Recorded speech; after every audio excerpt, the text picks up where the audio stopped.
ഞാൻ വിളിച്ചപ്പോ എന്താ രാജു ഫോൺ കട്ട് ചെയ്തത്? എന്നോട് സംസാരിക്കാൻ രാജുവിന് ഇഷ്ടല്ലേ?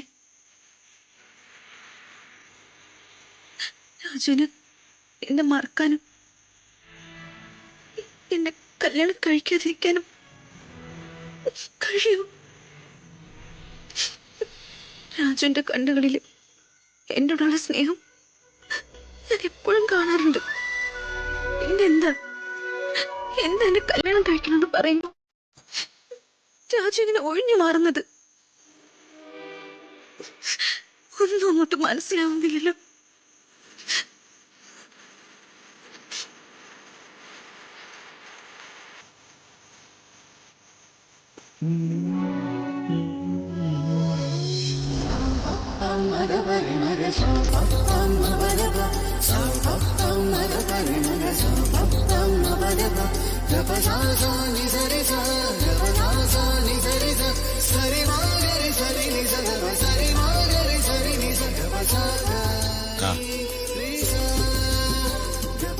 വേണുവെങ്കിലല്ലേ? ഈ അങ്കളൊന്നും മാറ്റി പിടിക്കണ മോനെ. നിന്റെ അപ്പൂപ്പനാവാനുള്ള പ്രായം എനിക്കുണ്ട്. അപ്പൂപ്പന്ന് വിളിച്ചാ പോരെ? അപ്പൂപ്പനാവാനുള്ള പ്രായം ഉണ്ടെന്ന് എനിക്ക് തോന്നിയാലല്ലേ പറ്റൂ. എനിക്ക് തോന്നുന്നില്ല. എന്നാ മോനെ ഇഷ്ടമുള്ളത് വിളിക്കും. ഇനിയിപ്പോ ചേട്ടാന്ന് വിളിച്ചാലും എനിക്ക് ഒരു വിരോധമില്ല. അമ്മയെ കാണാൻ വന്നേല്ലേ? അതെ. എന്നാ വിളിക്കട്ടെ. ഒരു അത്യാവശ്യ കാര്യം പറയാനുണ്ട്. അവിടെ നിന്ന് ഇന്ന് കാപ്പി വേണ്ട, അത് പറയാനാ പിടിച്ചു നിർത്തി. പൊക്കോ.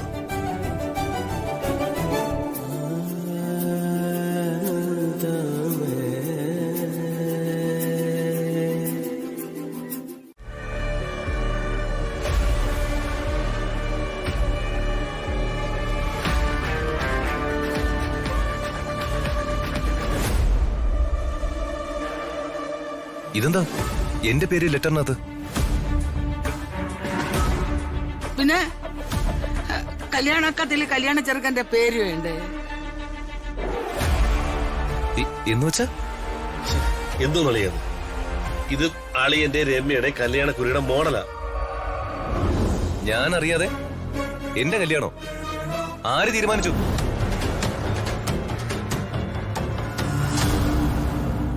ഇതെന്താ വെള്ളരിക്കപ്പെട്ടണാണോ?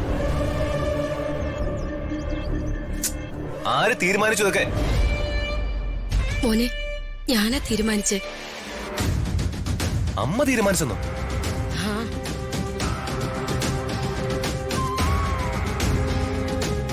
മോനെ, നീ എതിർക്കില്ലാന്ന് കരുതി ഞാൻ രുക്മിണിക്ക് രമ്യയ്ക്കും വാക്കു കൊടുത്തു. നിങ്ങളുടെ കല്യാണം ഞാൻ നടത്തി കൊടുക്കാന്ന്.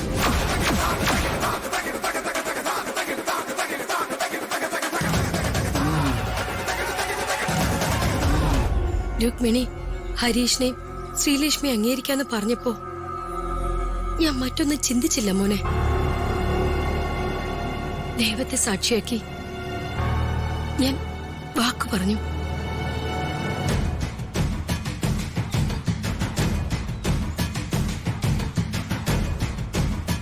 നീ എന്റെ മകനാ. എന്നെ നീ ജീവനെ പോലെ സ്നേഹിക്കുന്നുണ്ടെന്ന് എനിക്കറിയാം. അപ്പോ ഞാനൊരു തീരുമാനം എടുത്താ നീ അതനുസരിക്കുന്നുള്ള വിശ്വാസത്തോടെയാ ഞാൻ അവർക്ക് വാക്കു കൊടുത്തത്.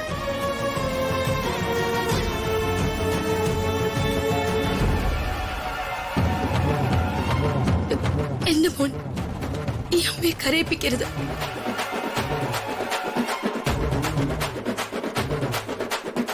ഞാൻ കൊടുത്ത വാക്ക് എനിക്ക് പാലിക്കണം.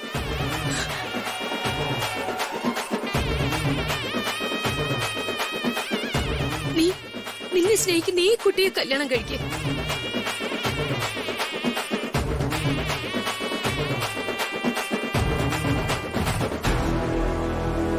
പ്രസവിച്ചതിന്റെ കൂലി ചോദിക്കണം എന്റെ അമ്മ. മോനെ,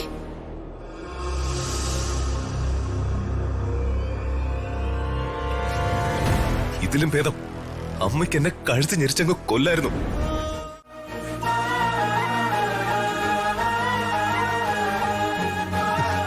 പക്ഷെ ഇപ്പൊ ആ വിഗ്രഹം ഉടഞ്ഞു പോയല്ലോ അമ്മേ. മോനെ അത് വേണ്ട, ഇക്കാലം അത്രയും അമ്മ എനിക്ക് തന്ന സ്നേഹം പാഴായില്ലേ?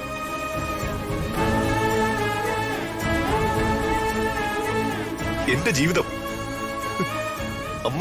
അമ്മയുടെ മകൾക്ക് വേണ്ടി വിറ്റു അല്ലേ? മോനെ ഞാൻ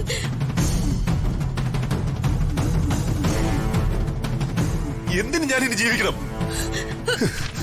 മോനെ രാജു